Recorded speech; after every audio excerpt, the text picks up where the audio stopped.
जैन धर्म और दर्शन का स्वाध्याय हम सभी कर रहे हैं। मुनि श्री प्रमाण सागर जी द्वारा विरचित। मंगलम भगवान वीरो मंगलम गौतमो गणी मंगलम कुंद कुंदाद्यो जैन धर्मोस्तु मंगलम। नमो अरिहंताणम नमो सेताणम नमो आयर्याणम नमो उवज्जायाणम नमो लोए सवसाहुणम। पंच परमेष्ठी भगवान की जय। सभी 8 प्रकार के पापों का त्याग करके सभी 9 मुकर मंत्र पढ़ ले अगले 45 मिनट के लिए।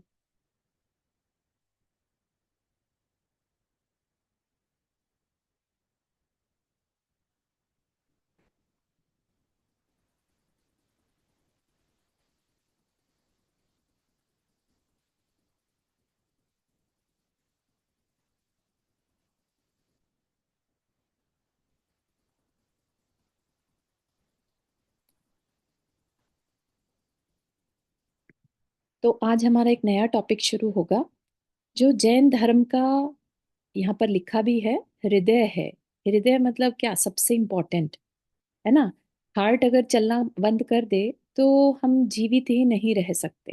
हार्ट सबसे इम्पोर्टेंट है हमारे अंदर भाव क्रिएट करने में भी और हमारी रेगुलर एक्टिविटीज के लिए भी। राइट। तो अनेकांत के बिना, अनेकांतवाद के बिना जैन धर्म कुछ भी नहीं है। अहिंसा एक बार को हम देखते हैं कि बाकी धर्मों में भी है, भले ही उस लेवल की ना हो, लेकिन अहिंसा, अपरिग्रह, है ना, झूठ, चोरी, ये सब है, सब जगह है। लेकिन क्या ऐसा खास है जो जैन दर्शन को बाकी दर्शनों से अलग बताता है और बहुत सुलझा हुआ क्रिएट करता है, और इसके कारण जैन दर्शन कह लीजिए सबसे सर्वश्रेष्ठ दर्शन बन जाता है। ठीक है। तो उसी के बारे में थोड़ी चर्चा देखते हैं अपन। क्या है यहाँ पर? अनेकांत और स्यादवाद, ये दो टॉपिक हमारे रहते हैं अभी इस शास्त्री जी में। जैन धर्म और दर्शन का स्वाध्याय अपन ने ऑलमोस्ट 2 साल पहले शुरू किया था और अब ऑलमोस्ट खत्म होने पर आ गया। 20 पेज बचे हैं सिर्फ, जिसमें कि दो टॉपिक है, अनेकांत और स्यादवाद। तो अनेकांत को आज हम शुरू कर रहे हैं। अनेक अंत, है ना, उसकी परिभाषा आगे बताई जाएगी। तो अनेकांत होता क्या है? अनेकांत जैन दर्शन का हृदय है। समस्त जैन वांग्मय, वांग्मय मतलब जितना भी जिनवाणी कह लीजिए, द्वादशांग कह लीजिए, कंप्लीट जितना भी जैन दर्शन है अनेकांत के आधार पर वर्णित है। ठीक है। तो इसलिए अगर हमें समझना है जैन शास्त्र क्या कह रहे हैं, राइट, तो हमारा अनेकांत में बहुत सॉलिड प्रवेश होना जरूरी है।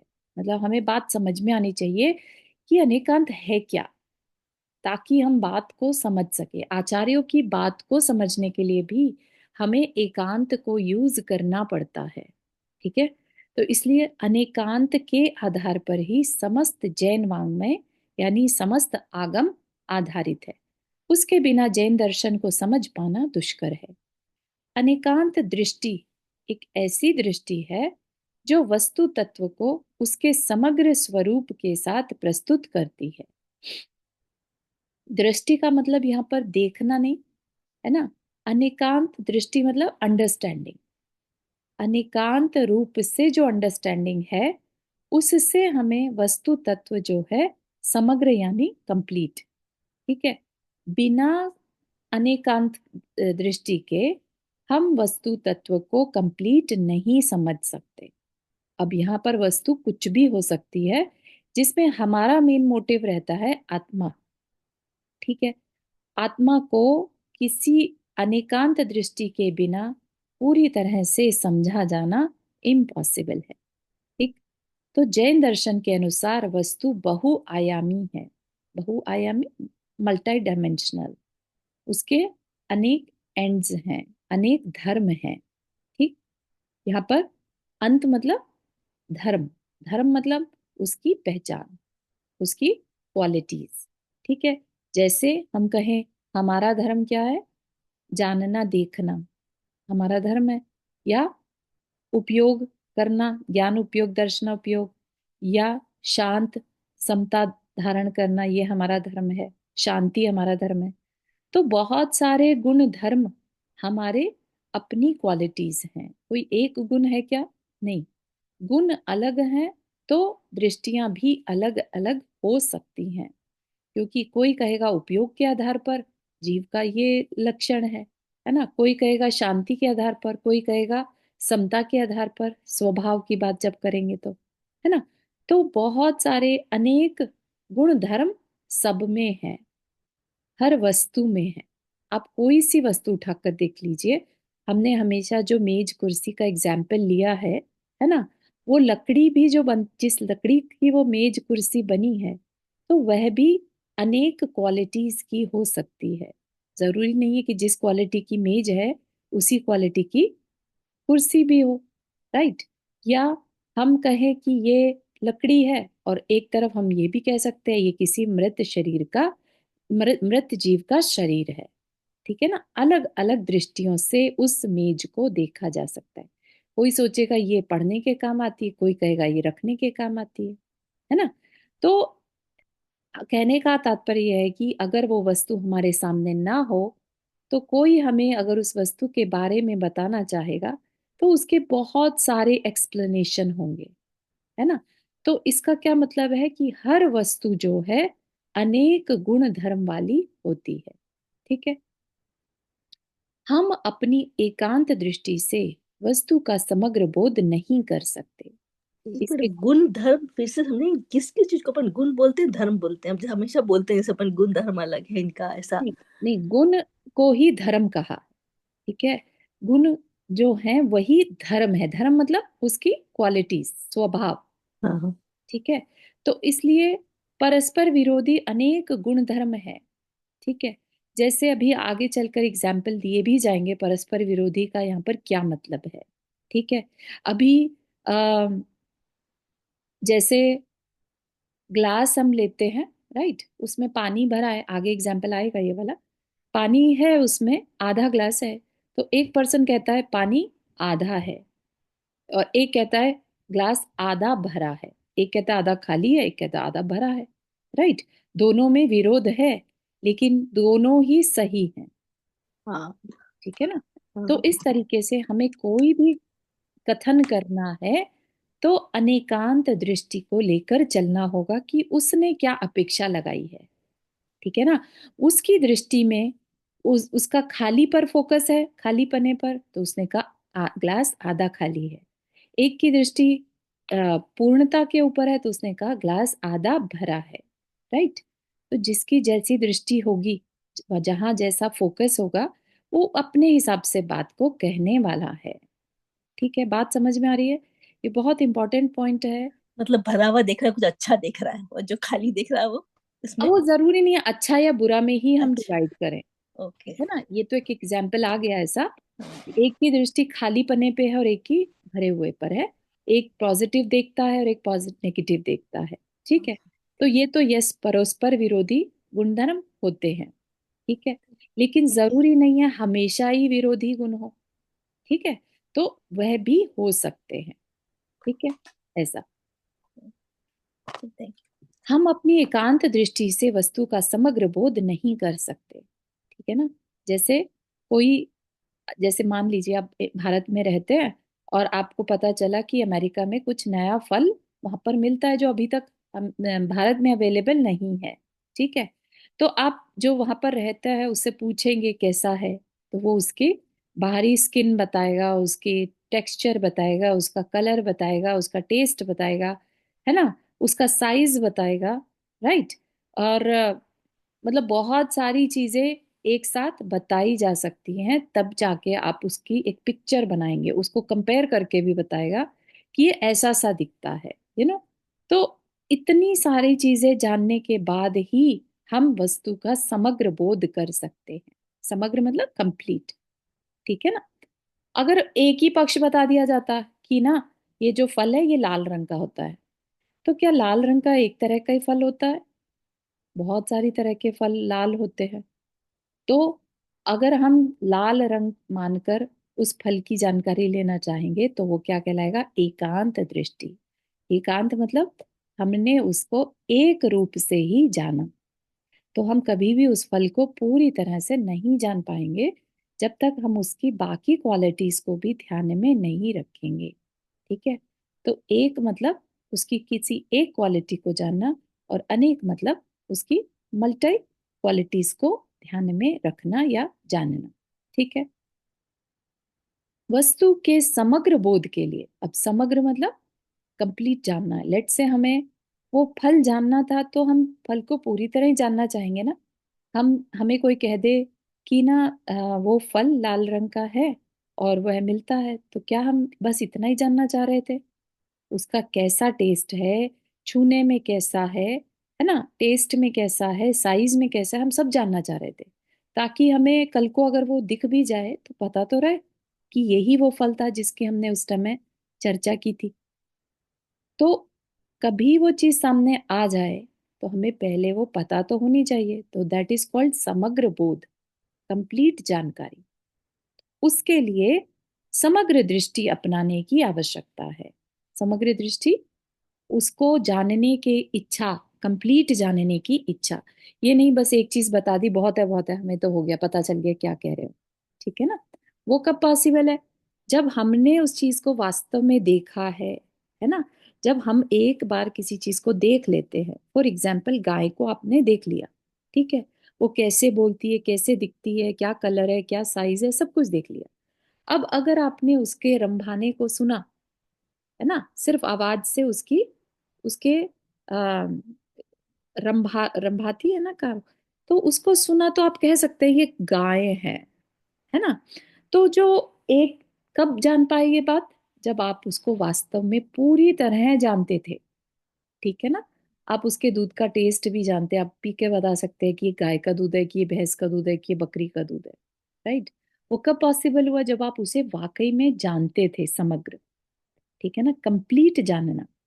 और उसके लिए समग्र दृष्टि चाहिए, यानी डिफरेंट पर्सपेक्टिव से उसके टेस्ट को भी देखा, उसको टच करके भी देखा, उसको आंखों से भी देखा, उसको कान से भी सुना, है ना।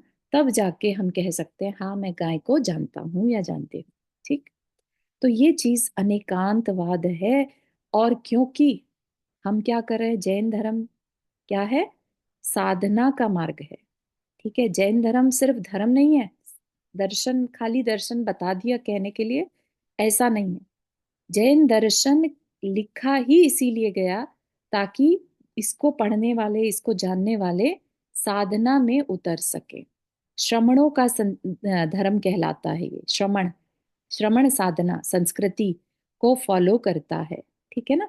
तो उस श्रमण का जो मार्ग है, वो बिना आत्मा को जाने कैसे पॉसिबल हो सकता है? ठीक है ना।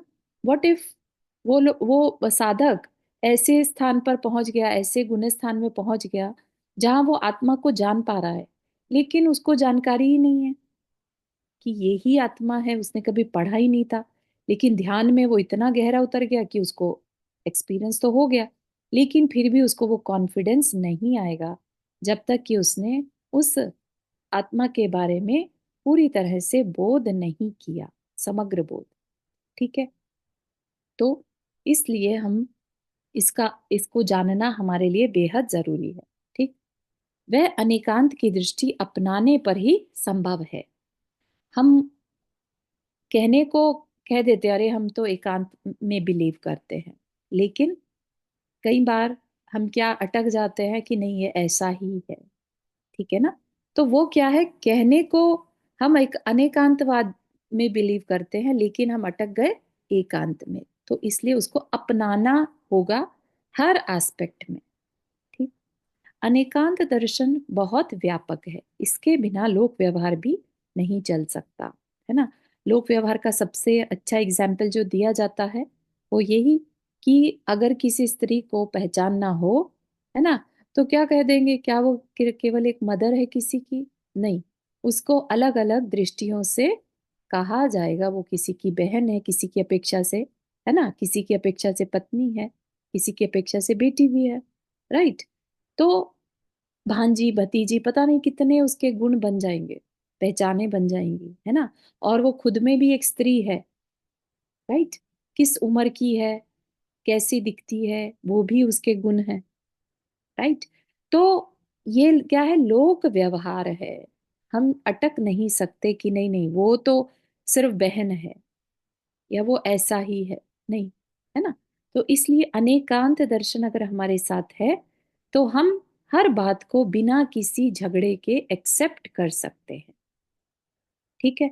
तो हमें इसकी इंपॉर्टेंस को समझना होगा। समस्त व्यवहार और विचार इसी अनेकांत की सुदृढ़ भूमि पर ही टिका है, अतः उसके स्वरूप को जान लेना भी जरूरी है। तो एक तो बात है कि हमें वस्तु को अच्छे से जान पाएंगे, दूसरा व्यवहार कुशलता इसके आने से हो जाती है। उस पर्सन के सबसे कम झगड़े मतलब आर्ग्यूमेंट्स होते हैं, क्योंकि उसको अनेकांत दृष्टि से चीजों को देखने की आदत या प्रैक्टिस हो गई है। ठीक है। इसीलिए जैन दर्शन जो है सिर्फ शास्त्र का नहीं है, श्रमण यानी जीवन में उतारने का है। राइट। अनेकांत शब्द अनेक और अंत इन दो शब्दों के सम्मेल से बना है। अनेक और अंत। अनेक का अर्थ होता है एक से अधिक, और अंत का अर्थ है धर्म। यद्यपि अंत का अर्थ विनाश छोर आदि भी होता है, पर वह यहाँ अभिप्रेत नहीं है ना। एक शब्द के मल्टीपल मीनिंग हो सकते हैं, है ना। जैसे हमने देखा था कर, कर का मतलब हाथ भी होता है और कर का मतलब टैक्स भी होता है। राइट। और कर का मतलब करना भी होता है। तो डिपेंड करता है किस जगह पर उसका क्या मीनिंग यूज किया जा रहा है। तो यहाँ पर अनेकांत मतलब अनेक धर्म, धर्म मतलब क्वालिटीज। ठीक। तो जैन दर्शन के अनुसार वस्तु परस्पर विरोधी अनेक गुण धर्मों का पिंड है। वह सत्य भी है, असत्य भी, एक भी, अनेक भी, नित्य भी और अनित्य भी। ये क्या है?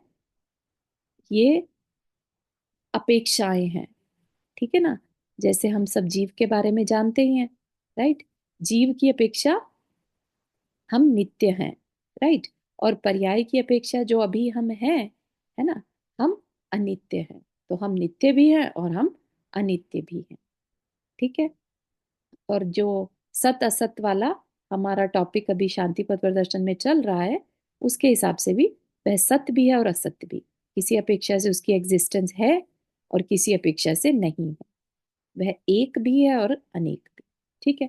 तो बहुत सारी चीजें ध्यान में रखने की हैं जब भी हम अनेकांत दृष्टि से चीजों को देखते हैं, है ना। नित्य भी और अनित्य भी तो ऐसा लगता है ये तो विरोध हो गया। ठीक है ना। लेकिन विरोध को जगह नहीं है अगर हम बात क्लियर करें, हम किस अपेक्षा से कह रहे हैं। ठीक है। या कोई अगर हम सेंटेंस पढ़ भी लें कि वस्तु नित्य है, तब हमें देखना होगा अरे आचार्य उस अपेक्षा से कह रहे हैं। ये नहीं कि फटाफट से कह दो आचार्य तो गलत है। ठीक है ना। ऐसा कभी जल्दबाजी नहीं करना। कोशिश करना हर जगह अनेकांत को यूज करना कि ये फलानी दृष्टि से कहा जा रहा है, दृष्टि अलग है। ठीक है। इस प्रकार परस्पर विरोधी अनेक धर्म युगल वस्तु में अंतर गर्भित है। उसका परिज्ञान हमें एकांत दृष्टि से नहीं हो सकता, उसके लिए अनेकांतात्मक दृष्टि चाहिए, है ना। जैसे कई बार क्या होता है, अन्न ही जीवन है ना, अन्न ही प्राण है, वो भी क्या वास्तव में ऐसा है ना। किसी अपेक्षा से सही है और किसी अपेक्षा से असत्य है ना। किस अपेक्षा से सत्य है कि अन्न खाए बिना हम जीवित नहीं रह सकते, तो उस अपेक्षा से बात सही है ना। लेकिन अगर हम जिस अपेक्षा से कह रहे हैं, हम लेट से वास्तव में जीवन क्या है इस पे चर्चा चल रही है, तो हम कहेंगे कि नहीं, अन्न से कोई मतलब नहीं है जीवन का, जीव तो अपने आप में जी रहा है। तो उस अपेक्षा से बात असत हो गई, है ना। तो हमेशा हमेशा अनेकांत दृष्टि को लेकर चलना। कहीं पर भी अपेक्षा हो सकती है, हमें इस बात के लिए रेडी रहना चाहिए। कहीं पर भी झगड़े की कोई गुंजाइश नहीं रहती। ठीक है। तो वस्तु अनेकांतात्मक है, हर वस्तु। ठीक है। प्रत्येक पदार्थ जहां अपने स्वरूप की अपेक्षा सत्य है, वहीं पर रूप की अपेक्षा वह असत्य भी है। ठीक है। रूप की अपेक्षा असत्य कैसे? जहां अपने स्वरूप, है ना, जो उसकी वास्तविकता है उसके अकॉर्डिंगली तो वो सत्य है, लेकिन वो वाकई में जो दिख रहा है उसकी अपेक्षा वो असत्य है। जैसे घट को लगा रहे, घट मतलब घड़ा, यहाँ घट अपने स्वरूप की अपेक्षा ही सत्य है, वहीं पर रूप की अपेक्षा असत्य है ना। जैसे कई बार हम कह देते घी का घड़ा, है ना, घी का घड़ा है क्या वो वाकई में? वो तो मिट्टी से बना है ना। तो ये जो बातें हैं, अगर हम चाहें तो इनको पकड़कर झगड़ सकते हैं, और अगर वास्तविकता में हमारा ज्ञान अर्जन करने का, वस्तु को समझने का मन है, तो हम उसमें इमीडिएटली हाँ ये फलानी अपेक्षा से कह रहे हैं, उसके लिए जो है एक पूरा शास्त्र नयों के ऊपर लिखा जाता है, आलाप पद्धति है और नए दर्पण है। तो उसमें क्या है, डिफरेंट डिफरेंट तरीके, क्या क्या दृष्टियां हो सकती हैं उसके बारे में विस्तृत चर्चा है।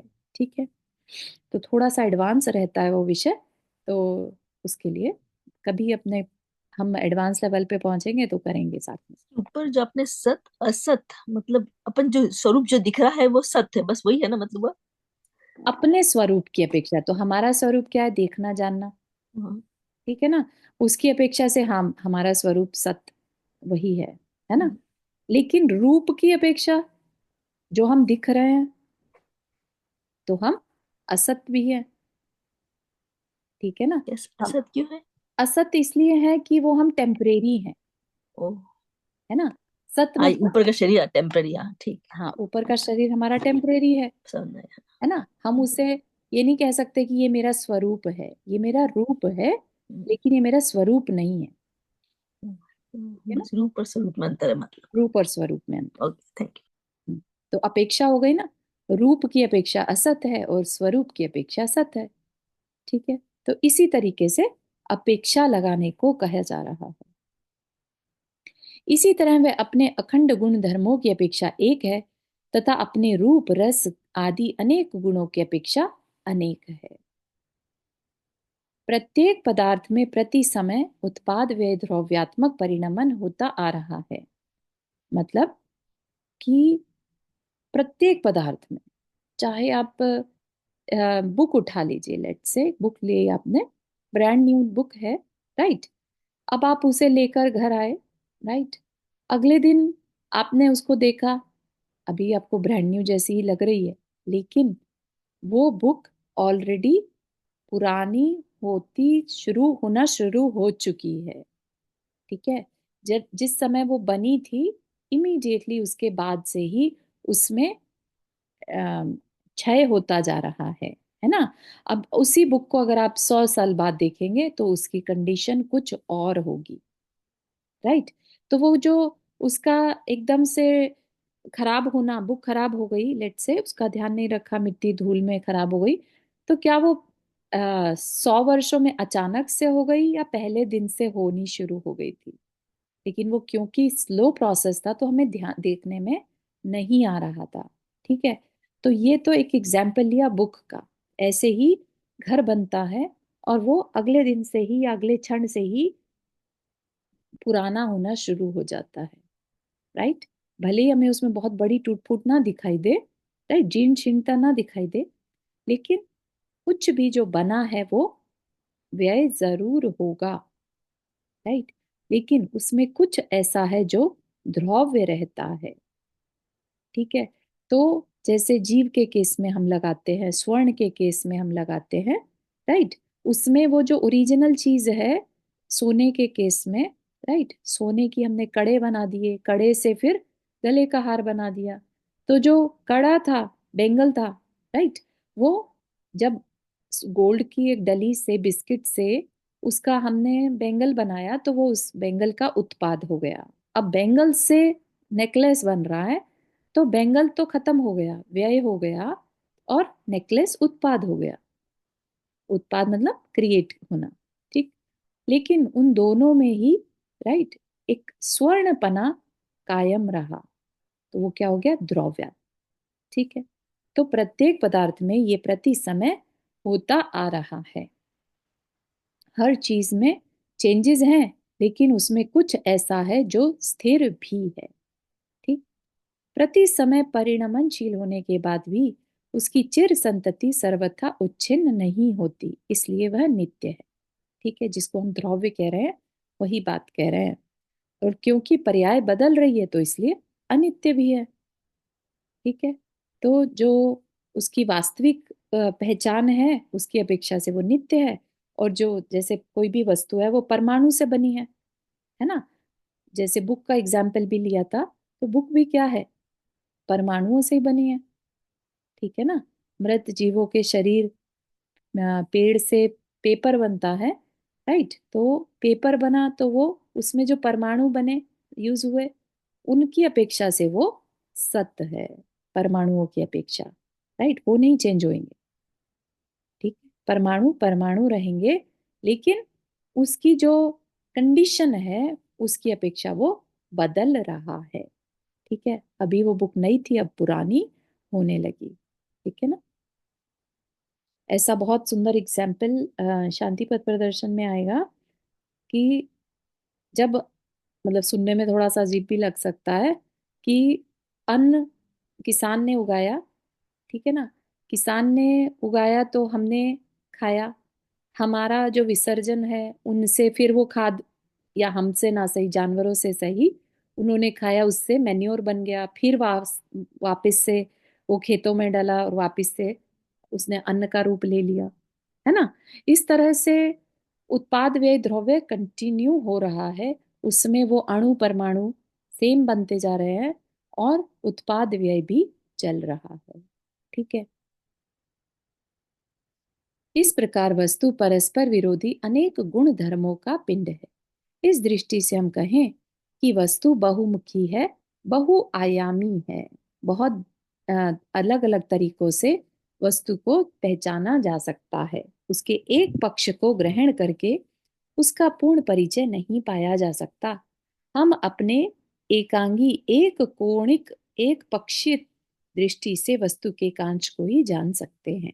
मतलब अगर हमने एकांत यानी एक कोने से या एक कॉर्नर से, एक पक्ष से किसी को जाना, तो वह एक अंश ही जानने में आएगा। ठीक है। जैसे अभी एग्जाम्पल दिया था, कोई लाल रंग का फल है, ठीक है। लाल क्या है, उसका एक गुण है ना। हम उसके एक गुण से उसको पूरा नहीं पहचान सकते। ठीक है ना। एक अंश को ही, उसके एक गुण को ही जान पाएंगे। वस्तु के विराट स्वरूप को बहुमुखी दृष्टि से ही समझा जा सकता है, तभी उसका समग्र बोध होगा। अतः इस प्रकार अनेकांत का अर्थ हुआ वस्तु का समग्र बोध कराने वाली दृष्टि। ठीक है। बात समझ में आ रही है यहाँ तक? हार्ड तो नहीं जा रहा? ऐसा तो नहीं लग रहा कि पहली बार सुना रहे ये क्या कह दिया? थिंक इस बात को हमने भी और ही को मूक माटी में भी समझा था। मतलब सोने का व्यय हुआ और जो उत्पाद हुआ उससे सोने का वो। नहीं, सोने का वह नहीं, सोने की जो पर्याय थी ना, कंगन। हाँ हाँ कंगन को तोड़ दिया, राइट। हाँ। कंगन को तो गलाकर और उत्पाद हो गया नेकलेस बना दिया, राइट। माला बन गई तो उत्पाद हो गया उसका। हाँ, माला का उत्पाद हो गया और व्यय किसका हो गया? कंगन का। ओ, कंगन खत्म, अब वो कंगन नहीं रहे, हाँ। राइट। लेकिन कंगन हो या नेकलेस हो, दोनों में सोना तो सोना ही है ना। हाँ। तो वो द्रव्य बन, अच्छा अच्छा, मतलब उसका जो रियल रूप है। रियल रूप है, यस, ठीक स्वरूप है, जो बस हाँ, थोड़ा है। मत पूछना, हाँ, ठीक है, रूप और थैंक यू। स्वरूप की बात आ गई है। हाँ ठीक ठीक। विरोध में अविरोध कैसे, जो बोला ना अभी कि परस्पर विरोधी धर्म वाली, तो ये कैसे पॉसिबल है? तो वो बता रहे हैं, एक ही वस्तु परस्पर विरोधी धर्म वाली कैसे हो सकती है? नित्य भी अनित्य भी, खाली भी और भरा भी, है ना। यह बात सामान्य व्यक्ति के मन में उठ सकती है, किंतु हम वस्तु तत्व पर गहराई से विचार करें तो जगत के चराचर सभी पदार्थ परस्पर विरोधी ही दिखाई देंगे। जितने भी चीजें हैं सबके अंदर परस्पर विरोधी गुण ही दिखाई देंगे। और वो कैसे पॉसिबल है? अनेकांतात्मक दृष्टि से ही संभव है, क्योंकि वस्तु को हम जैसा देखना चाहें हमें वैसी ही दिखती है। ठीक है ना। कई बार इवन आप ये पता नहीं आप लोगों ने एक्सपीरियंस किया है कि नहीं। आप बहुत खुश हैं, प्रसन्न हैं, है ना, तो ऐसा लगेगा जैसे हर चीज स्माइल कर रही है। आप बाहर निकलेंगे ऐसा लगेगा पेड़ पौधे भी बहुत खुश हैं, पूरी प्रकृति बहुत खुश है ना। आसमान भी हंस रहा है, बादल भी हंस रहे हैं, ऐसा होता है। ठीक है। और अगर आप दुखी हैं तो ऐसा लगेगा सब कुछ बहुत डल हो गया, है ना। तो क्या है ये, हमारा मनस्थिति, हमारी दृष्टि में हम कैसा देखना चाह रहे थे। ठीक है। तो ये क्या है, सब हमारी दृष्टि पर डिपेंड करता है। हम जैसा देखना चाहें वस्तु हमें वैसी ही दिखती है। पानी से भरे आधे गिलास को हम यह भी कह सकते हैं कि गिलास आधा भरा है, और यह भी कह सकते हैं कि गिलास आधा खाली है। यह सब देखने वाले की दृष्टि पर निर्भर है। ठीक है ना। लेकिन अब उसके लिए लड़ाई नहीं कर सकते। एक अड़ जाए, आग्रह करने लगे गिलास आधा भरा है, एक कहे आधा खाली है ना, तो क्या होगा, ये नहीं चलेगा। ये चीज जैन दर्शन नहीं सिखाता। जैन दर्शन हमें व्यापक दृष्टि दे रहा है कि तुम, उसका पॉइंट अलग दृष्टि है, तुम्हारा पॉइंट अलग दृष्टि है, दोनों अपनी अपनी जगह सही है ना। अपने अपने जीवन में भी ये बात बहुत ज्यादा यूज होती है। ठीक है ना। आप में से कोई ऐसा कोई एग्जाम्पल यूज कर सकेंगे कि आपने कहीं पर ऐसी दृष्टि को चेंज करके बात को अंडरस्टैंड किया हो।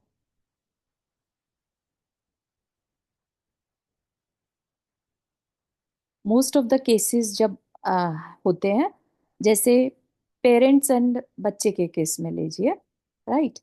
बच्चा स्पेशली, मतलब छोटे से लेके कोई भी एज कह लीजिए, क्योंकि उन्होंने अभी दुनिया नहीं देखी है ना, तो वो अपनी लिमिटेड नॉलेज से बात को कहते हैं। और पेरेंट क्योंकि उन्होंने दुनिया देखी है, तो वो अपनी ब्रॉडर दृष्टि से बात को कहते हैं, जो कि हो सकता है बच्चे को समझ में ना आए। तो कौन गलत है कौन सही है, क्योंकि बच्चा अपनी लिमिटेड नॉलेज से बात कह रहा है, तो वो अपनी जगह सही है। ठीक है। और पेरेंट को क्योंकि एक्सपीरियंस है, और वो जो बात कह रहा है वो बच्चे से ऑपोजिट होने के बाद भी सही है। ठीक है ना, उनकी दृष्टि डिफरेंट है। ठीक है ना।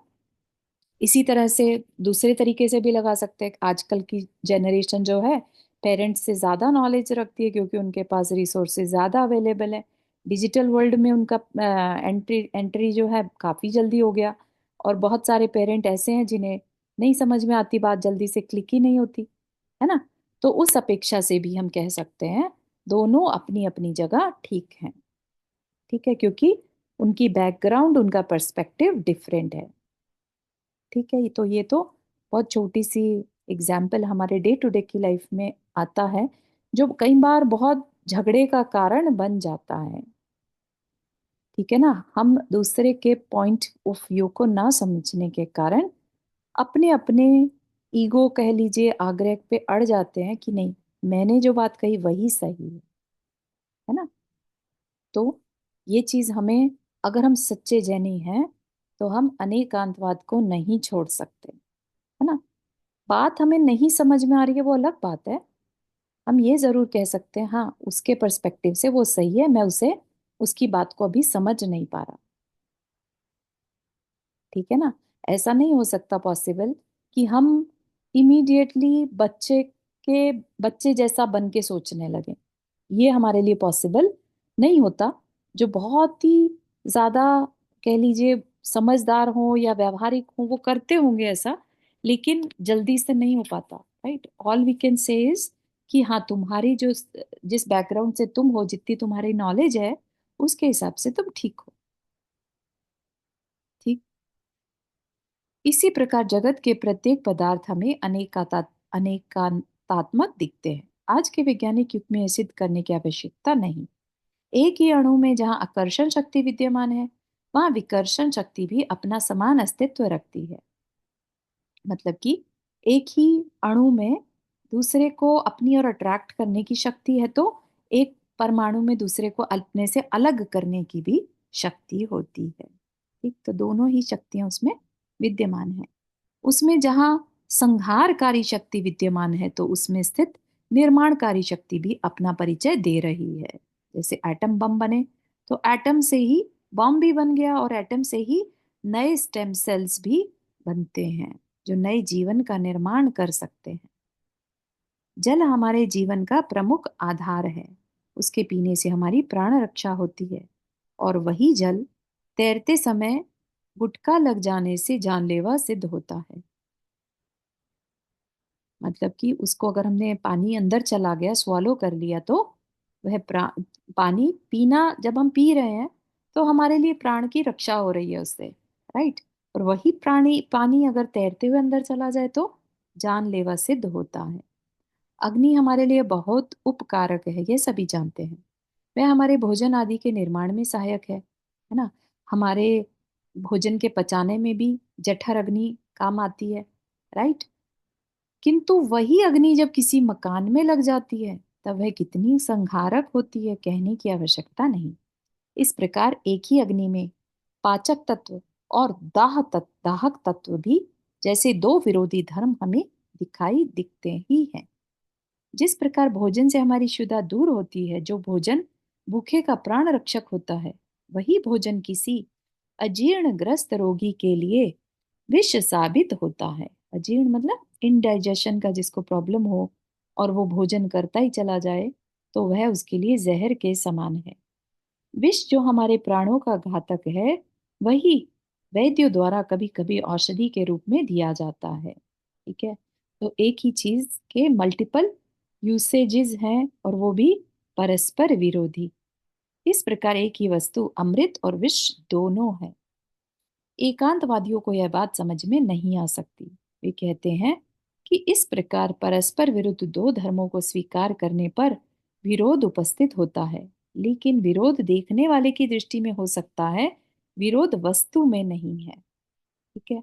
हम अगर अपनी बात पर अड़ जाएं तो विरोध ही विरोध है ना। हम मानेंगे ही नहीं उसकी बात को और कहेंगे ये तो मस्त नहीं है, ये तो ठीक नहीं है, राइट। वस्तु में विरोध नहीं होता। वस्तु तो अनेक विरोधी धर्मों का अविरोधी आश्रय स्थल है। ठीक है। वस्तु के जितने भी गुण हैं, कितने भी विरोध हो, वो सब जस्टिफाइड है। विरोध तो तब होता जब अग्नि को जिस दृष्टि से पाचक कहा जाए उसी दृष्टि से दाहक कहते। समझ रहे हैं आप कितनी बड़ी बात है ये? कि एक दृष्टि से अग्नि पाचक है। जिस समय वो जठर अग्नि है उस समय वो अग्नि अच्छी है, पाचक है, राइट। अब जिस दृष्टि से वो वन को जला रही है, घर जला रही है ना, उस दृष्टि से वो खराब है, राइट। तो दृष्टि अलग अलग है। किंतु जब परस्पर विरोधी धर्मों का भिन्न भिन्न दृष्टियों से सापेक्ष कथन किया जाता है तब विरोध की कोई संभावना नहीं रहती, सब कुछ सापेक्ष ही है। इसे इस उदाहरण से समझें। शिक्षक ने छात्रों के सामने बोर्ड पर एक रेखा खींची और कहा कि इस रेखा को बिना मिटाए छोटी करो। सभी छात्र सोच में पड़ गए कि रेखा को मिटाए बिना उसे छोटी कैसे किया जा सकता है। किंतु एक बुद्धिमान छात्र उठा, उसने चौक उठाया और उस रेखा के नीचे बड़ी रेखा खींच दी। पहली रेखा अपने आप छोटी हो गई। सारे छात्र चकित थे। शिक्षक ने पुनः कहा, अब इस रेखा को छोटी कर दो। छात्र पुनः उठा और उसने नीचे एक बड़ी रेखा और खींच दी। वह रेखा भी छोटी हो गई। इस प्रकार एक ही रेखा किसी अपेक्षा से बड़ी और किसी अपेक्षा से छोटी भी है। इस उदाहरण में सिर्फ इतना ही बताना है कि उस रेखा यानी लाइन में लघुत्व और दीर्घत्व समस्त विरुद्ध धर्म स्वरूपतः विद्यमान है। एक लाइन को हम छोटा और बड़ा दोनों कह सकते हैं, इस अपेक्षा से दूसरी लाइन की अपेक्षा से। ठीक है ना। तो अपेक्षा लगाए बिना बात को नहीं कहा जा सकता और उसमें झगड़े का भी कोई कारण नहीं। उसके ऊपर खींची गई बड़ी और छोटी रेखाओं के कारण उसमें छोटापन और बड़ापन का व्यवहार हुआ। इससे स्पष्ट है कि वस्तु में परस्पर विरोधी धर्म विद्यमान है। परस्पर विरोधी धर्मों का सही मूल्यांकन सापेक्ष यानी अनेकांत दृष्टि अपनाने पर ही संभव है। यदि हम वस्तु के एक धर्म को पकड़कर उसमें ही पूरी वस्तु का निश्चय कर बैठते हैं तो हमें वस्तु का सही परिज्ञान नहीं हो सकता, हमारा ज्ञान अधूरा होगा। बात समझ में आ रही है? ये बहुत यूजफुल इंफॉर्मेशन है और इस कि ये बात समझ में आ जाए तो शास्त्र बहुत हद तक समझ में आने लगते हैं। ठीक है, आचार्य क्या कहना चाहते हैं वो भाव हम पकड़ पाते हैं। ठीक है, अदरवाइज तो कहते हैं ना कि अ, शास्त्र पढ़ पढ़ के हमने छोड़ दिए, पंडित बन गए, लेकिन भाव नहीं पकड़ पाने के कारण वो हमारे सम्यक दर्शन में कारण नहीं बनता। ठीक है, तो इसलिए भाव पकड़ने के लिए अनेकांतवाद का होना जरूरी है। सत्य साधक दृष्टि, यह अनेकांत दृष्टि हमें एकांगी विचार से बचाकर सर्वांगीण विचार के लिए प्रेरित करती है। ठीक है, सर्वांगीण समग्र जिसे कहते हैं। इसका परिणाम होता है कि हम सत्य को समझने लगते हैं। सत्य को समझने के लिए अनेकांत दृष्टि ही एकमात्र साधन है। ठीक है, सत्य को समझने के लिए अनेकांत दृष्टि, वापस से अगर हम उस गिलास वाले एग्जाम्पल पे जाएं, तो अगर हम कहें कि ये ग्लास आधा खाली ही है, ठीक है, तो क्या ये पूर्ण सत्य हो गया? जबकि ग्लास आधा भरा हुआ भी है। राइट? तो अगर हमें वाकई में पूर्ण सत्य को समझना है तो उसमें दोनों गुणों को लगाना होगा। ठीक है, जितनी भी पॉसिबल दृष्टियां हैं उन सब को यूज करके तब हम कह सकते हैं हाँ हमने सत्य को समझ लिया। ठीक है, वही बात को आगे चलकर स्यादवाद में बताया जाएगा। जो विचारक वस्तु के अनेकांत धर्म को अपनी दृष्टि से ओझल कर उसके किसी एक ही धर्म को पकड़कर बैठ जाते हैं, वे सत्य को नहीं पा सकते। ठीक है, और सत्य एक बहुत बड़ा कॉन्सेप्ट है। ठीक है, एक अगर हम देखें तो आपको जानकारी में होगा कि तीर्थंकर जब तक केवल ज्ञान नहीं हो जाता, दीक्षा के बाद मौन धारण कर लेते हैं। क्यों? क्योंकि उनका ये कहना है कि जब तक केवल को नहीं जान लिया, केवल ज्ञान नहीं हासिल कर लिया, तब तक जो कहूंगा या कहेंगे वो असत्य, किसी अपेक्षा से असत्य होगा। है ना? हर एक को हर दृष्टि तो नहीं दी जा सकती ना, तो पहले समग्र को जान ले तब बोलेंगे। ठीक है ना? तो सत्य इतनी बड़ी चीज है जिसको कि तीर्थंकर मौन धारण कर लिया, नहीं बोलेंगे जब तक कंप्लीट नॉलेज ना हो जाए। ठीक है, हम आप और जो इवन जो साधु हैं हमारे, वो उपदेश देते भी हैं तो वो अपेक्षा को क्लियर करते हैं। ठीक है, कि भाई मैं इस अपेक्षा से बात को कह रहा हूं या कह रहे हैं। ठीक है, तो बात को, सत्य को नहीं समझा जा सकता जब तक हम अपेक्षाओं को लेकर ना चलें। ठीक, वस्तु के उक्त स्वरूप को नहीं समझ पाने के कारण ही विभिन्न मतवादों की उद्भूत उद्भूति हुई है, यानी उनका विकास या उनका क्रिएशन हुई है। सब अपने मत को सत्य मानने के साथ साथ दूसरे के मत को असत्य करार दे रहे हैं। तो ये जो बात है ना, अनेकांत जानने के बाद हम किसी भी धर्म को असत्य नहीं कह सकते। किसी अपेक्षा से उसका कोई अंश तो सत्य कह रहा होगा। है ना? हर एक में अहिंसा को अच्छा कहा है, तो उसी अपेक्षा से सही, अहिंसा के पॉइंट ऑफ व्यू से ही सही, उसमें कुछ सत्य का अंश है। राइट? तो हम कैसे उसको असत्य करार दे सकते हैं? यस, हम असत्य अपेक्षा लगाकर कह सकते हैं कि आत्मा की जो डेफिनेशन उनके धर्म में दी है वो वीतरागता की जो सर्वज्ञ की वाणी है उससे मैच नहीं करती, तो उस अपेक्षा से वो असत्य है। ठीक है ना? तो बिना अपेक्षा लगाए आप किसी को असत्य नहीं कह सकते। ठीक है, तो ये चीज क्या है, और इसी के बेस पर हम ये बात कहते हुए पाए जाते हैं कि दूसरे की श्रद्धा को पूरी तरह से नकार नहीं देना चाहिए। ठीक है, नित्यवादी पदार्थ के नित्य अंश को पकड़कर अनित्यवादियों को भला बुरा कहते हैं, तो अनित्यवादी नित्यवादियों को उखाड़ फेंकने की कोशिश में है। ठीक है, तो आज के लिए यहीं तक रखेंगे, इस पॉइंट को समझ लेते हैं कि जब हमने अभी बोला, बताया कि किसी अपेक्षा से हम अपने बात करें, राइट, हम नित्य हैं और कोई कहे हम अनित्य हैं, राइट, और जो अनेकांतवाद को कह रहा है वो कह रहा है हम नित्य भी हैं और हम अनित्य भी हैं। लेकिन जिन्होंने अपने नित्य अंश को पकड़ लिया वो कहेंगे कि जो अनित्य को फॉलो कर रहे हैं ना वो गलत है, झूठ है, असत्य है। ठीक। और अनित्यवादी क्या कहेंगे, नित्यवादी बेकार है। ठीक है।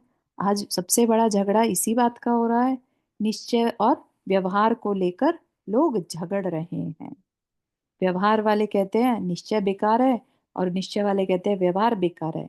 जबकि रियलिटी क्या है, निश्चय भी जरूरी है और व्यवहार भी जरूरी है।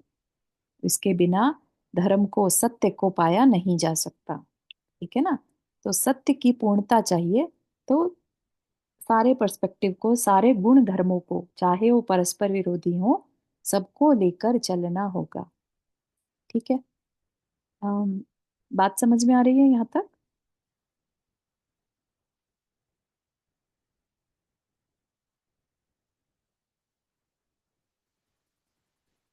हाँ आ रही है। हाँ। हाँ चलो। बहुत हाँ। अच्छा।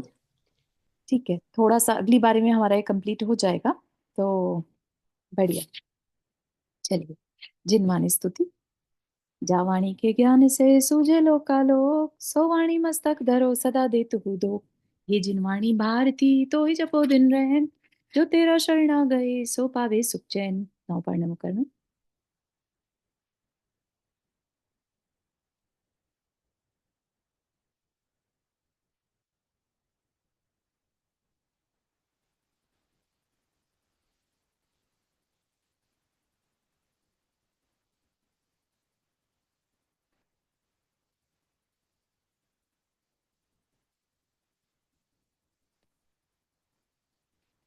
सभी को जय जिनेन्द्र। जय जिनेन्द्र। जय हिंद सभी जय को। जिनेन्द्र सभी जय को। जिनेन्द्र। जय जिनेन्द्र सभी सभी को। को। जय जिनेन्द्र।